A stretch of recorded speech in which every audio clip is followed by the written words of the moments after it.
कराया जाए तो इसका समय 41 दिन का समय लगेगा और यहाँ तो बचा है 7 दिन।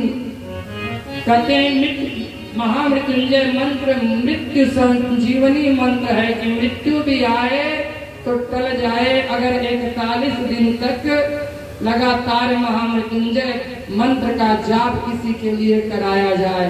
ऐसा शास्त्र में वर्णन आता है कि सत्य है। किसी के कुंडली में मार्केश योग बनता है तो महामृत्युंजय से ही कटित होता है।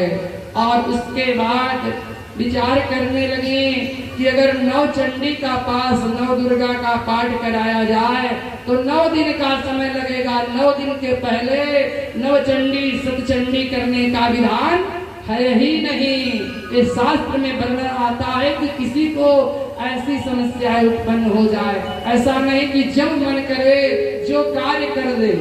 जिस निर्मित जो शास्त्र का वर्णन है उसको मैं आपको बता रहा हूँ, क्योंकि मैं एक ही बात मेरे अंदर है कि मैं इधर उधर की फालतू बात मैं करना पसंद नहीं करता हूँ। दृष्टांत दे सकते हैं लेकिन फालतू बात करना मुझे तो इस तरह से जो नियमबद्ध कार्य है करने से उसका फल मिलता है। और इधर 7 दिन का समय तो कोई जब निर्णय नहीं कर रहा है तो उस समय परम कन्हैया के परम लाडले शिष्य सुखदेव जी महाराज बैठे हुए हैं योग आसन पे। योग आसन पे बैठकर ध्यान कर रहे हैं। तभी उनके हृदय से आवाज आया कि अरे महाराज यहाँ बैठकर आप भगवान का ध्यान कर रहे हैं, उधर भगवान के परम लाडले को ऐसा कष्ट हो रहा है। इस कष्ट की मुक्ति के लिए जो श्राप लगा है वहां आप चले चलिए। तो उस समय सुखदेव जी महाराज जब आ रहे हैं और कहते हैं कि सुखदेव जी महाराज जब आते हैं तो सुखदेव जी महाराज के तन पर वस्त्र भी नहीं है। और आज इस मंच पे जो कथा हो रहा है, व्यास मंच जो बना है सुखदेव जी महाराज का ही है।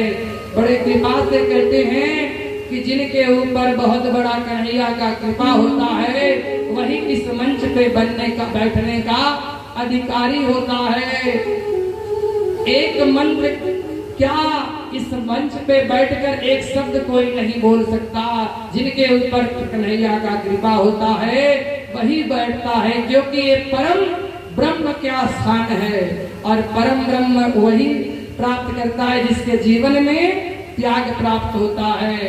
तो उस समय सुखदेव जी महाराज आते हैं और धारण क्या किए हैं, एक लंगोटी धारण किए हैं जो केले के पत्ते का, केले के पत्ते को लपेट कर सुखदेव जी महाराज चलते हैं। अरे जीवन में उनके ऐसा त्याग है क्योंकि जिनके ऊपर प्रभु की और राधा रानी का कृपा होता है वो सर्वस्व दुनिया को मिट्टी ही समझता है, पत्र ही समझता है, पत्ता समझता है। इस तरह से और पत्ता को सबसे बड़ा आभूषण समझता है। उस आभूषण को धारण करके जब ही आते हैं तो उस समय उनके सामने आगे पीछे घूमने वाले कहते हैं कि उनके हाथ में तो कमंडल भी नहीं है।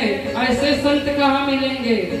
हर व्यक्ति अपने खाने पीने का व्यवस्था लेकर चलता है, इनके हाथों में कमंडलों भी नहीं है। और जब ही राजा परीक्षित के सभा में आते हैं तो राजा परीक्षित उनके बाबा पराशर जी कहते हैं कि जरा सा अगर तारीफ कर देंगे तो सुखदेव छोड़कर चले जाएंगे।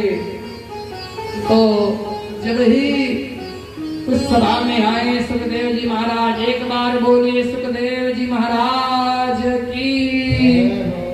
और सुखदेव जी महाराज को सुंदर एक आसन दिए, राजा परीक्षित बिठाए और बिठाकर कहते हैं कि तुरंत प्रश्न किए कि प्रभु ये बतलाइए कि ये समाज में लोगों को जो कष्ट है उससे लोगों का कल्याण कैसे होगा।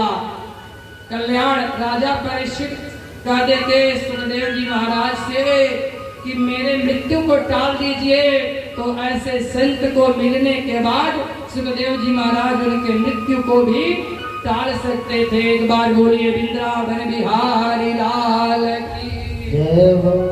और इस तरह से राजा परीक्षित हर्ष सीमा सुखदेव जी महाराज से प्रश्न किए और ऐसे तपस्वी महापुरुष का नाम स्मरण करके और जल्दी मरने वाले व्यक्ति को क्या करना चाहिए।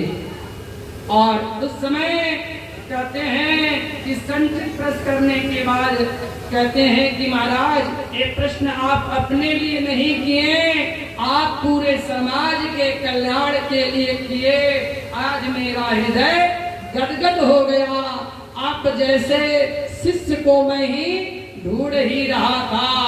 तो कहते हैं कि पूरे समाज के कल्याण के लिए आप ऐसा प्रश्न किए कि जिससे समाज का उत्थान हो।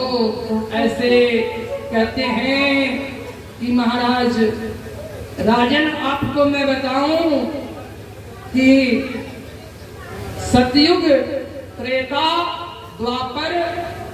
द्वापर कलयुग।